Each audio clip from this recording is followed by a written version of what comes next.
Hello, everybody. Welcome into the Crimson Hawk Sports Network pregame show. Time for game number 2 of our doubleheader. We're so happy you've joined us here. Josh Hill, Eric Kormos, ready for game number 2. And Eric, they say that the basketball season isn't a sprint; it's a marathon. But if you're not careful, the season will come and go on you, and that's what's happened here this year already. The final regular season home game for the IUP Crimson Hawks. They've clinched their spot in the PSAC tournament. UPJ is at number 4 in the standings. Eric, let's begin our pregame show looking at our players to watch, and we'll begin with the IUP Crimson Hawks. Who are we spotlighting for IUP?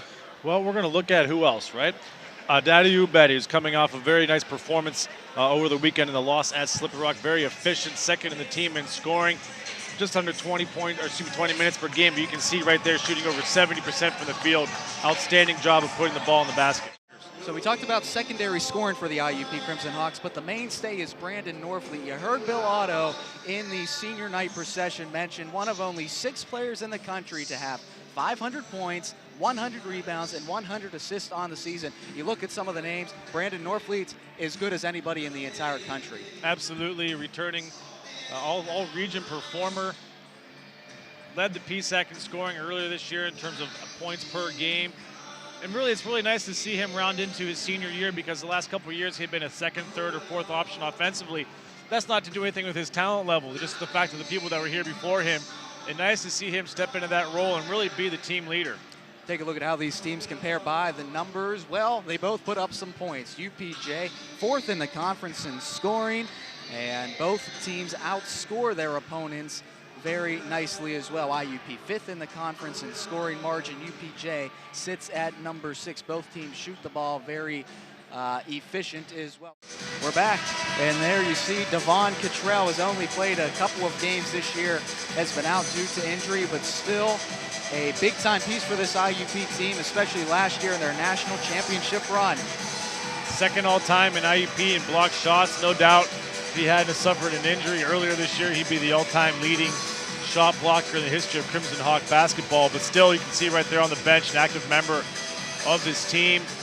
No doubt tough for him to be sitting there watching senior night from that perspective as opposed to being on the floor playing. But no reason to overlook what COTTRELL has meant to this program. Kobo Diaz picked up his dribble, has to go somewhere. Hands off to Lombardi. 15 seconds on the shot clock for IUP. Inside to Ubede. Great defense, and he traveled with the basketball. That was wonderful defense by Isaac Vescovi, staying with him every step of the way. Yeah, Vescovi did a really nice job. Forced Ubede into an area on the floor. He wasn't able to get his shot up, and then just very uncomfortable, kind of panicked with the basketball and traveled. A blatant travel call right there. And you can see Lombardi quick to pull the trigger, puts Hanner right back in.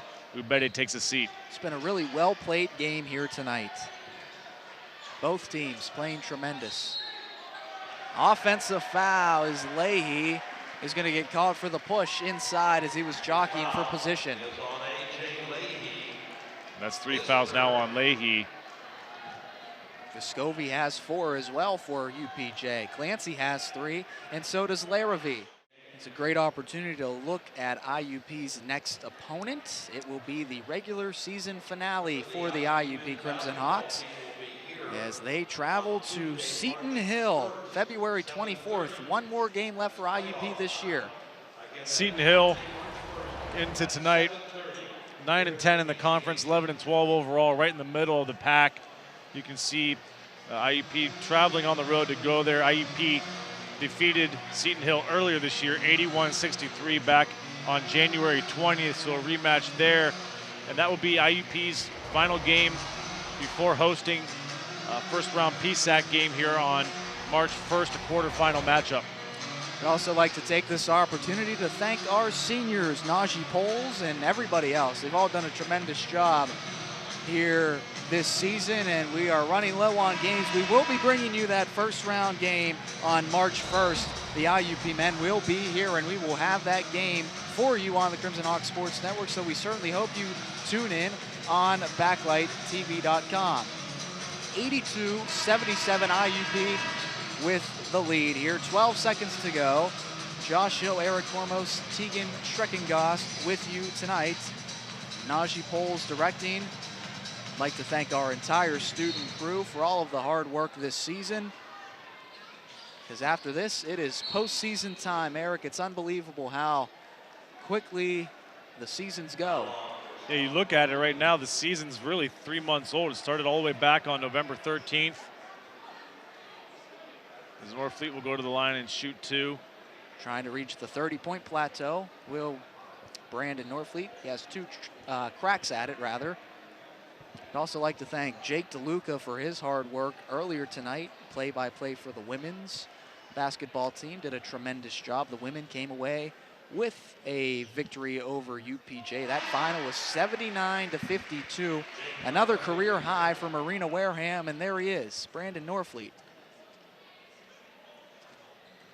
They say not to let all the success go to your head, but I think he did there, Eric. Under 10 seconds remaining. 84-77, IUP gonna come out of here with a big-time victory. UPJ will call off the Dogs, and that'll wrap it up. Another 20-win season for the IUP Crimson Hawks. It's an 84-77 senior night victory over UPJ. Our player of the game is Brandon Norfleet. We're gonna catch up with him in just a moment. But Eric, what are your final thoughts from this PSAC West clash? Nice to see IUP rebound from the loss over the weekend at Slippery Rock. That snapped their 13-game win streak. So now winners of 14 of their last 15 games. Moving into postseason play, this is where you want to be. They're healthy for the most part. Ubede's back from some leg injuries that he was having earlier in the year. So Coach Lombardi has this team trending in the right direction as they move towards postseason play. Already guaranteed a home playoff game in the quarterfinals of the PSAC tournament. So very nice to see all-around contribution. Norfleet with 31, but 3 other players in double figures in Hanner, Spain, and Diaz. So nice to see those freshmen like Diaz and Lombardi contributing as well as we move towards postseason play. Brandon Norfleet's gonna head over, and we will try and grab him so Tegan can get a few words with the player of the game. And we're ready to go. Down to you, Tegan. It might not have been the prettiest win tonight, but how important was it to clutch it on senior night?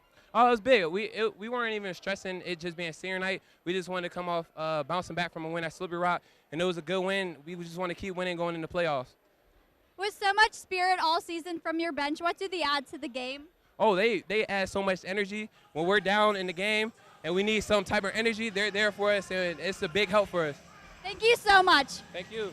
Back to you guys upstairs.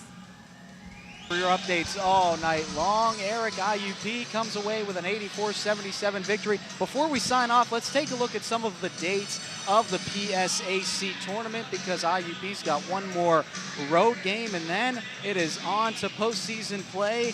The quarterfinals begin on March 1st. IUP will be here for that game. The semifinals on March 5th, and then the PSAC championship on March 6th, and the IUP Crimson Hawks don't have to worry about the seeding, Eric. They've already clinched the first seed in the PSAC West. Locked that up on Saturday, even despite the loss on the road at Slippery Rock. So IUP sitting pretty right now. Just one conference game remaining a week from tonight at Seton Hill. Give them a nice opportunity, just one game between now and March 1st to rest up, go over the scouting report. Coach Lombardi give them that much time to prepare for any opponent. You have to like the chances of the Crimson Hawks on that March 1st game here. Speaking of the scouting report, let's look at Seton Hill real quick before we sign off this evening. The Seton Hill Griffins are the next opponent on the schedule. Final regular season game for IUP. We've seen Seton Hill here at the KCAC before. They're a very solid basketball team. They are, and keep your eye on Cameron Taylor. You see him down there, 20.8 points per game.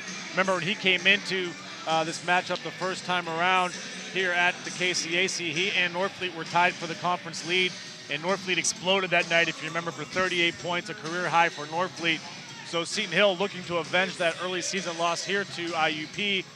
IUP looking to close the season strong as they move towards postseason play. So It'll be an interesting matchup. It should be. That is the story from the KCAC. It's closing time, ladies and gentlemen. An 84-77 IUP victory for the entire student crew. Our director is Najee Poles, and the entire Center for Media Production and Research. For Eric Cormos, keeping me straight all evening, I'm Josh Hill. Have a great night. We hope to see you back here March 1st for postseason basketball on the Crimson Hawk Sports Network.